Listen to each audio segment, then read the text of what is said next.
Hello everyone and welcome back to my channel. It's Fatmata here from Traditionally Inspired Meaningful Art, and in today's birthday episode we have our reveal for my collaboration with Sara from Naughty Gnome Crafts, and I will let you know all about what I made.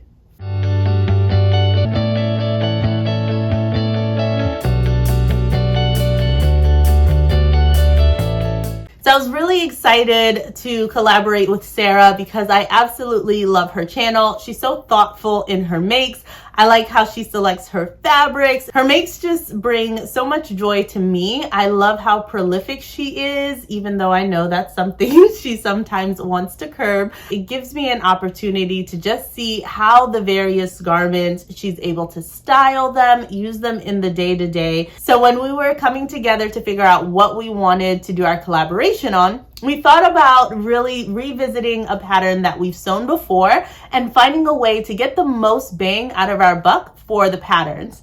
Now, of course, I was thinking about pattern hacking, but we could really interpret this collaboration in so many different ways. I wanted to challenge myself to use trims and go back and revisit a pattern that I keep saying, I need to make that pattern again. So I did. I am going to, of course, have links to Sara's channel so you can go over and see her make. I think it turned out fantastic, but I'm really excited to see it on her because I haven't seen it on her yet. And I will, of course, talk about the new dress that I've recently made. But before then, let me tell you what the pattern is that I wanted to revisit. So it's none other than B6705. I've talked about this pattern quite a few times. I made it for the first time last fall, but to describe what it is, this dress is a missus dress. It's a close fitting dress in 2 length variations. It has front gathers, a flared hem, invisible zipper in the back, a raglan sleeve variation in 2 lengths, and different neckline finish variations as well. You have a few things that you can really play around with here. Adding the flounce, of course, will increase the amount of yardage that you need, so that's something to take note of as well. As far as sizing, they do offer this pattern in 2 size bands. The first is size 6 to size 14, and then from there, size 14 to size 22. So if you are interested, I'm going to have the sizing up on the screen right now. Unfortunately, for finished garment measurements, that's the only thing that they offer on the back is the back length from the base of the neck. So not extremely helpful. One of the things that you'll need to do if you want to get finished garment measurements for the bust, waist, and hip, you actually have to open up and look at the pattern pieces. So I'll also share that on the screen. In total, I ended up deciding that I wanted to go for a size 10. And in that size 10, I felt like I would have the fitted sort of look in the bust area. And then from the waist, grading out to the hip, I went from a size 10 to a size 12, I believe. Probably. A couple of things to know about this pattern. The reason why I was drawn to it initially is because I had seen it over on Whitney's channel from Whit Makes. She was doing a Butterick haul, and when she landed on this particular pattern, I immediately loved that it was a raglan sleeve. I love the empire waistline that it has and just how it skimmed over the waist. I am always looking for really interesting designs that incorporate a higher neckline because that's my preference. Previously, as of 2021, I remember falling in love with S8875. For me, they sort of have similar design lines. Maybe it's just the empire waist. And because the simplicity pattern has set-in sleeves while the Butterick pattern has raglan sleeves, but in general, it has a similar feel, to me at least. But the added benefit that I got from the Butterick pattern was that it had that higher neckline, so I wouldn't always have to consider adding some sort of undershort for modesty. So I was really excited to give this a go and see if I can get a similar look. So let's revisit the makes that I've done in the past so that we can sort of appreciate where I've come to in our challenge today. So my first ever B6705 was a knockout. I love this dress so much. It was such a hassle to make, not gonna lie, mainly because of my fabric choice and the instructions. So when I made this, I had just gotten myself these two beautiful fabrics from Mood online. It was a part of my birthday fabric back then in 2021. And it is this viscose fabric. It's in their eco-friendly line, and it's a vegetation print. I got it in the white and the navy, as you can see. And I already knew that I wanted to do something with color blocking. I mean, down to the binding around the neckline, folks, okay? I immediately started hacking this pattern. I wanted to elongate the sleeve, so I added the sheared panel at the bottom of the cuff, which I really think added a bit of elegance. It allowed the sleeve to be a bit more blouson, which I really loved. And at the very bottom, I added a gorgeous, really full gathered panel. So that was me trying to echo the things that I loved about the Simplicity S8875. So those were ways that I sort of combined my favorite things from both patterns. And when I recently wore it in Miami, I told myself, you gotta revisit this dress. I did actually revisit it again. I think in December, I went ahead and tried to utilize this black double crepe with a bit of stretch fabric that I picked up at G Street Fabric. It has this wood grain or zebra like print that you can faintly see if the light picks it up there. And I just thought it was so beautiful. And the heftiness of this fabric made it so much easier to sew up. For me, it does kind of catch on my hip a bit more than I would like. And I just did sort of a ankle length version, T length, I think that's called, ankle length version without any sort of gather. I don't wear this dress often, so I think I wore it in one of my videos when I did a G Street Fabric haul, because I wore it that morning, just trying to push myself to wear my makes. But it's not one that I gravitate towards. It's not lined, and this crepe it's not itchy, but it's not smooth either, right? As crepe wouldn't be, but the inside is also crepey. It's not one that I reach for. I do have a bit more of this fabric, so I am considering adding that gathered sort of section to the bottom and seeing if it just improves the silhouette a little bit to make me want to wear it more. So we come to the make for this video. Because I've hacked this pattern before, I wanted to push myself a little bit further. So I wanted to do a hack that I hadn't tried yet on this pattern, in addition to utilizing my trim. So you probably already see some trim work happening here, but I wanted to see if I could take this empire waistline and actually turn it into a midriff panel, like a midriff section, and allow myself to add different skirts to the bottom of it. So that's what I was able to do. And I'll show you on the pattern piece, the way that I figured out where to draw this line was actually by using the lengthen and shorten lines that already existed on the skirt pattern piece. And that made it really easy to know that the lengthen and shorten line was going to be the same height on both pieces, the front and back. And that way I ensured that the line was smooth all the way around, and I added my seam allowance. Another difference that I made on this dress is that for whatever reason, I was like, I should cut it a little bit bigger. So in order to give myself a bit more wiggle room, I thought I would size up a little bit.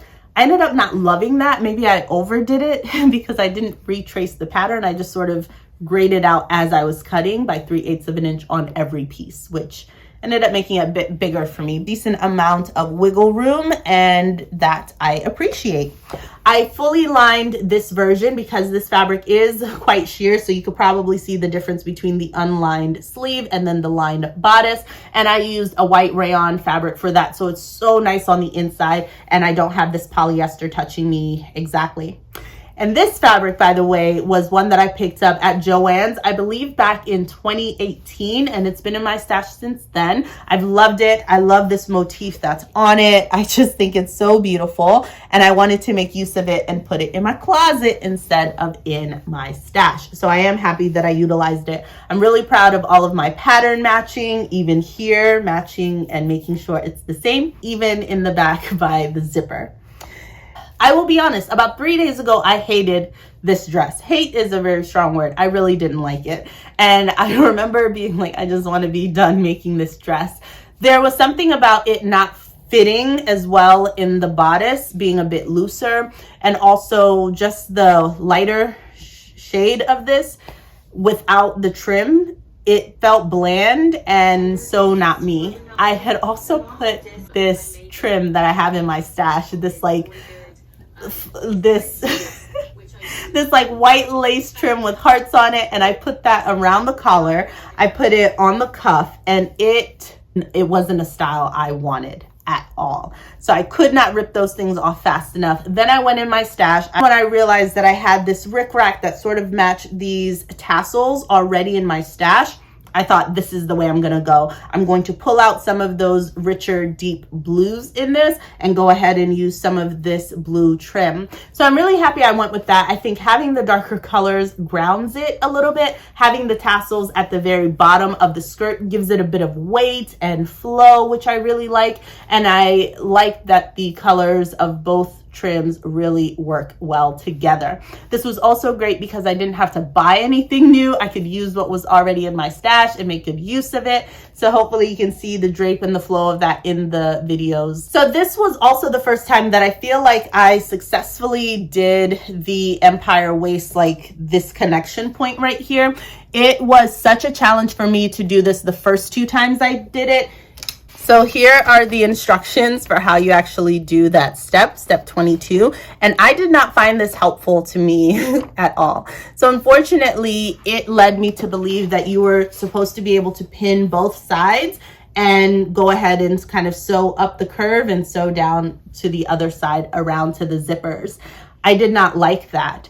But what worked for me was to do one side at a time, was to pin the left side and then sew from the zipper all the way to the peak, cut my thread, and then start from the right side and sew all the way up to the peak. So that was helpful. Another thing that I did differently in the instructions, they actually want you to connect the entire bodice first and then do the skirt separately and then join them together top to bottom. That's actually how I constructed my first 2. What I found is that if you wanted to make any changes to, let's say, the side seams to bring it in or let it out, it's a lot harder if you sewed the bodice and then the skirt separately. What I ended up doing in this make is that I sewed the bodice front. I put these 2 pieces together, and then I sewed the front midriff directly to the front piece. And then I did the same with the back midriff and then the back pieces. And that allows me to then take in the side seams without having any interruption between the midriff panel and the bodice. So that was really helpful, and I could see myself taking that into future makes as well. Now, because I then added a midriff, I was able to add whatever sort of skirt I wanted, which is what I love. So I cut a really long strip and then gathered that as the first tier, and then cut 2 strips of the remaining fabric and did my bottom tier. I then used my rickrack throughout to really highlight those different tiers, and then went ahead to end it all off with the beautiful pom-poms at the bottom. I think that this dress really screams like beach vacation wear or just something sunny and summertime because of how bright the fabric is. So that is something that I noticed and realized from this, that I think I gravitate to fabrics where the base or the background color might be a bit darker or deeper, or the colors themselves are just a bit more rich, which is interesting. I think that is in line with what my color palette would say, right? Like really punchy colors are more my speed. But I'm really happy that I made this dress nonetheless. I think I could have done the sleeves differently. I did not put elastic in here, but I think that would have helped if this was more cinched in. I had teased the accordion pleated fabric in one of my recent Friday sews, and here's how I utilized the pin tucks throughout the midriff panel. And I really love that detail. It was fun to do, kind of. It was helpful for me to interface the entire length of fabric and just block fused the entire thing with knit interfacing, because that was a bit looser since this is a really light, almost chiffon-like polyester fabric. So in block fusing that, I was then able to do the pin tucks. I did them at like 2/8 of an inch. Another alteration that I made to this dress was that I changed the sleeve on it. Now, originally the B6705 has a 2-part raglan sleeve, so you can kind of see the pattern pieces marked here. So you would cut the two pieces and it would have a seam going down the center. Just adds an additional step. But I know that with my S8834, this also is a raglan sleeve that goes in as a single sleeve pattern. So I already have this pattern piece cut out, and I've used it and hacked it into other raglan sleeve garments quite a bit. It is just slightly more voluminous, maybe by 1.5 inches or so, but to be able to save myself the time of matching or putting another seam in it, it was definitely well worth it. So I just made sure that the pattern pieces were about the same length from the underarm pit to the top. And then I just trimmed off or trued up anything that was a little bit off. And that definitely worked for me. So long as you match the underarm seam first and then sort of work your way up the seam to the neckline, it definitely should work. And then you can just remove whatever is in excess. Hopefully that helps. But this is how the dress turned out.